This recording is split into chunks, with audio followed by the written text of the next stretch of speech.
Morning star. Jesus is self-described as a bringer of light to the world and the morning star. And as I said earlier, Lucifer is a Latin name that means light bringer and morning star. And in Isaiah 14:12, a verse that many Bible scholars believe describes Lucifer, identifies him as the morning star. How you have fallen from heaven, morning star, Garden of Eden, and in the form of a serpent told Eve, every tree of the garden, but you must not eat from the tree of the knowledge of good and evil, for on the day that you eat of it, you will surely die. Now, doesn't it seem a little strange that God would make knowledge forbidden? That detail is going to be important in just a minute. According to mainstream Christianity, Lucifer was in the Garden of Eden, and in the form of a serpent, or divine mind, that exists in and emanates a realm of light called the Pleroma, and all things, all beings, all creation, including us, are created him, and greater than that of the chief ruler himself. When they realized that he shone with light, they took him and cast him down into the lowest depths of the material world.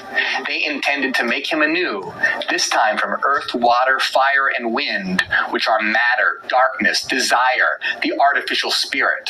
This all became a tomb, a new kind of body.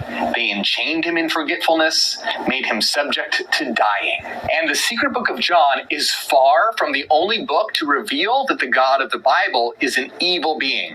There are many other secret books that the church banned that say exactly that. In the Apocalypse of Adam, Adam tells his Dawn, or son of light, that desired to overthrow the God of the Bible and bring humanity the message that they could be like God if they ate from knowledge. Could it be that Lucifer is actually the good guy here, and the church just wants to portray anything and anyone that says you are God as evil, so they can maintain their power? In another banned gospel, the Gospel of Thomas, Jesus reveals we come from the realm of living light and are the true sons of God. Jesus said, if they ask you, where are you from? Reply to them, we have come from the place where light is produced from itself. It came and revealed itself in their image. When you come to know yourselves, then you will become known, and you will realize that it is you who are the sons of the living Father. Now, even if you want to discount the books banned by the church and go strictly by what's in the Bible, you have to explain why there is such a huge difference between the Old Testament God and Jesus Christ of the New Testament. The God of the Bible is a jealous, vindictive war machine, even in terms of what's described in the Bible. He drowns the entire world in the flood described in the book of Genesis. He accepts Jephthah's daughter as a burnt virgin sacrifice, and he has all the male firstborn children and animals of Egypt killed to intimidate them.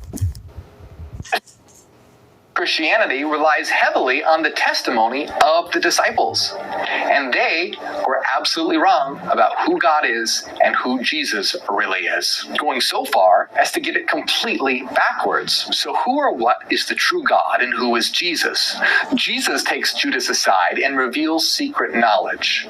Jesus said, come and I'll teach you about the mysteries that no human will see, because there exists a great and boundless realm whose horizons no angelic generation has seen, in which is a great invisible spirit, which no angelic eye has ever seen, no heart has ever comprehended, and it's never been called by any name.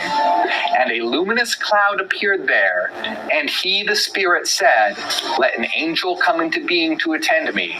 And a great angel, the self-begotten, the God of the light, emerged from the cloud. And he said, let a luminous realm come into being. And it came into being. being, and that's how he created the rest of the realms of light. Jesus is revealing to Judas that the true God is a luminous divine mind and generated a realm of light. Jesus, the light of the world and self-proclaimed morning star, is not the son of the evil creator God, but comes from the realm of divine light. You might even call him and the light bringer on the other. Both are called the morning star. Mainstream Christianity interprets Lucifer as wanting to be God, and Jesus is called God or the Son of God.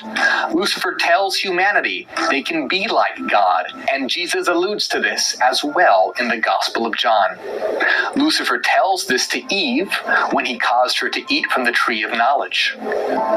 In the banned book, The Secret Book of John, Jesus says that he was the one in the garden that caused Adam and Eve to eat from the fruit. Both Christ and Lucifer share the goal of overthrowing the Creator God. Christ is revealed to be a son of light, and Lucifer is the son of the dawn. In fact, the vast majority of the Gospel of Thomas is Jesus communicating to the reader that they are beings of light and can become God when they look within and realize their divinity. Looking at all this evidence, what do you believe? Do you believe that Jesus Christ and Lucifer are in fact the same being, and that mainstream Christianity twisted their interpretation of Jesus?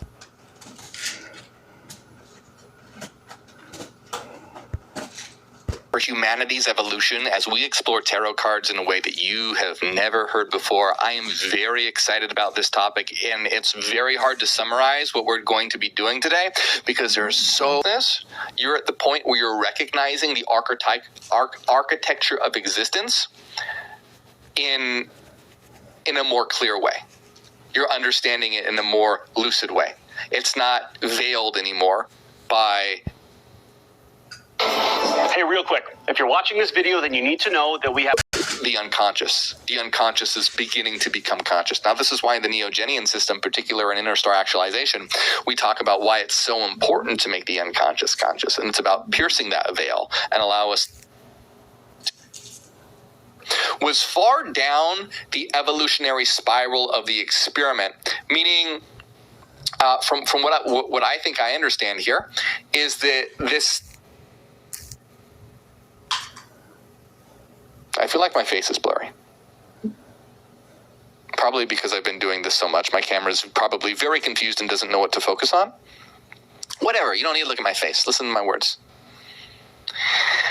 So, Don says, I'll make a guess that those of Venus third density, who were the initial ones to partially penetrate the veil, gleaned information as to the nature of the archetypal mind and the veiling process, and from this designed the tarot as a method of teaching others. Is this correct?